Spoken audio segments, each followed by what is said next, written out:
The first thing, the pre-practice thing, is something that we think is the most important thing. If you are not ready for practice or you're not organized, then it's going to be a helter-skelter practice, most likely. And so if you look under the pre-practice, organize it on paper, get equipment needed for practice. If you ever need some equipment, call on us. We'll see what we can find. Grab some cones, some dots, or anything like that, extra basketballs. I know if you're playing girls, they'll be either the 28.5 or the junior size. You know, if you're the boys, you'll have a little bit bigger basketball. But also, see if you can organize some help. Because as you know, one practice with 8 kids, trying to split them up to try to do 2 different things gets to be tough, okay? So the more help you have, the better. So are they teams of 8, Scott? Is that right? Teams of 8? Yeah, teams of 8. Teams of 8. So, you know, what you're looking for is mainly one assistant coach, one dad, one mom that would be willing to run a 4-person station. I would think you would probably be getting, you know, really, really serious if you were able to split into 3 and 4 groups. That would be awesome. But, you know, you may have a team that has a bunch of moms or dads that are willing to help. Use them. But doing drills with 8 kids, there's a lot of standing around. So what you want to try to eliminate with those kids is standing around, and you'll find out that the less standing around they do, obviously, the much better they get at it. But basically, this sheet is just designed to formulate a routine. So I'm thinking that once a week, you guys are probably going to get about 10 practices in, and then the season will be over. Is that right? 13 practices, and then the season will be over. We get that in 3 weeks up here, okay? And, you know, our season goes for 4 months. So I know that your time is limited, so pick out what is important to you off of this sheet. Pick out what is important. So the first 5 minutes, what I would do is call all your players together. Now, this 5 minutes can be saved because you can actually do this while the other team is practicing before you, right? You could do this in the foyer of the school or outside in the hallway, and you can go over some expectations like, you know, I have written on there, call all the players together and discuss expectations about listening. When you blow the whistle, you ask them, hold the basketball so that I don't have to yell.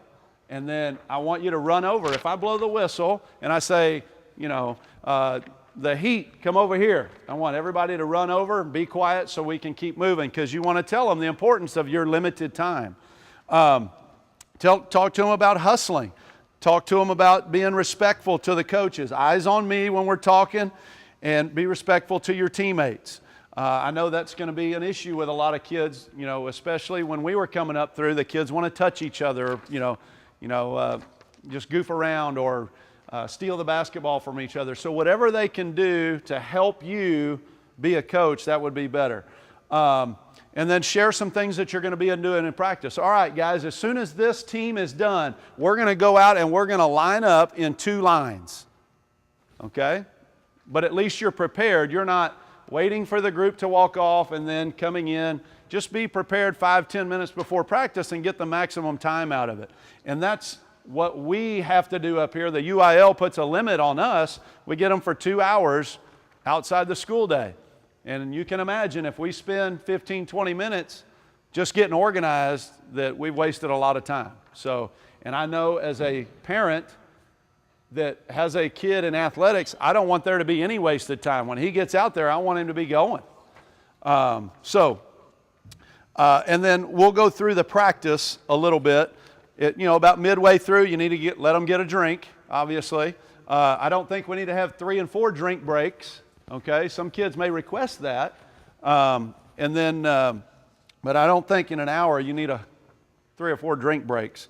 At the very end of practice is probably where you need to be doing your team stuff. Okay, that's where they can put it all together. One of the big words that we talk about up here is transfer. We want them to transfer what we're doing in the drills to the scrimmage. Okay, and then at the very end, I have an EOP down there at the very end. That just stands for end of practice for us. Those are an acronym that we use. But give them a little bit of homework. Let's say you have a tall kid, boy or girl, that has trouble. Just say, for homework, next time you come back, I want you to make 30 shots on this side and 30 shots on that side. okay? Every day. Just give them some homework. They'll love it. They'll love it. They don't have to put a pencil to paper to do their homework, you know. Lake Travis kids, they get enough homework already, right?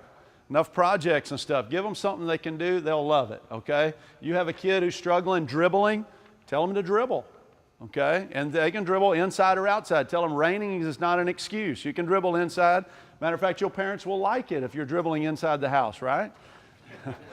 You know, and even shooting, one of the things that we have done in practice before is just lay down and shoot the ball to yourself. So give them a little bit of homework. They'll really like it, I promise you. It's different, so that's why they're going to like it. You can also, the very last thing I down there, you know, some of you guys have the older kids, you're going to be drawing up some plays you want them to do. For homework, have them tell their parents, you know, what everybody's supposed to do on that play. Draw it up. Draw this play up for your parents so that they'll know what we're doing. Okay? It's a great way for kids to actually know what you're doing, whether it's inbounds or, you know, an offensive play that you come down and run. Okay? Any questions so far? Because we're going to jump right into it. So we're going to take you through a 90-minute practice here real shortly. You know, we're going to basically treat you guys as our team and then kind of model it for you. And here's one thing I don't want you to, misinterpret is repetition is the key to learning. And one of the hardest things for me when I was first becoming a coach was I felt like if we were practicing dribbling and we did not get it right then, I had to keep going and I had to keep going and I had to keep going until we got it right before we could move on. If you do that, your hour is going to be gone, okay? Because most likely your kids are not going to get that dribbling or that passing or that, you know, whatever it is in that short amount of time. So as long as you're going from one thing to the next and establishing a routine, I promise you they will get better. The parents are going to be watching you. And if you look organized and you're moving through things, they will be your best asset because they will go home and say, I know you had trouble doing that. Let's practice that, okay? And just keep moving through the practice. Keep them moving because if they're standing around, you know what they're going to do, right? Okay.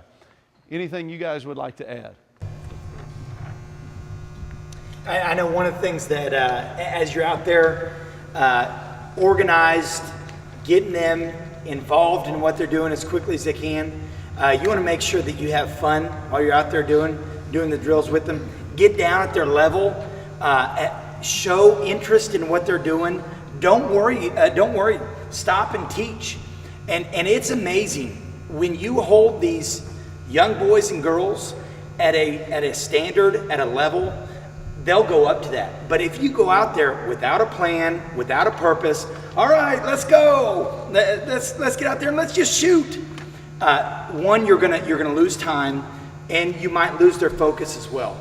It's amazing how much these young boys and girls can accomplish when you set the tone and set the standard. So just make sure you get out there, be prepared, get ready, but then also have fun with them. They love that. Okay. Now, I've got a couple things I'll share with you at the end of practice also. It's just my practice plan, kind of a template. I'd be happy to email it to you. It's just an Excel sheet that you can drop some things down. Also got a couple of our plays, if you want a couple of those plays, typed up and drawn out, both inbounds and some offensive plays that I'll hand out towards the end. And all of our contact information is on the high school website. So if you ever need anything from us, you know, feel free. It is very difficult to get gym space around here. As we know, I think Scott says, you know, from 6 o'clock on, every elementary school is probably being used during basketball season for the over 80, did you say 80 teams? Every elementary and middle school, every available hour is booked by LTYA. Yeah. Monday through Thursday. So, you know, and none of that's up here at the high school because we have, you know, 7 different teams running through here, maybe 8. You have 8. The girls, this is the first year. The girls have actually had a freshman B team. So now we have 8 teams running through 2 gyms up here. So it's great. It's great. So what we're going to do, Coach Canfield, if I could have you get the clock, I want to talk to you a little bit about this. If you can find a mom or a dad who's willing to basically just be your timekeeper so you don't spend 20 minutes on Johnny's left-handed dribble, okay? Then if you could have a mom or maybe your wife or your husband just say, hey, you got 1 minute left, and then be ready to wrap it up. So you know, because you're not going to have access to the clock. You may have three or four teams running a practice, or just two at one time?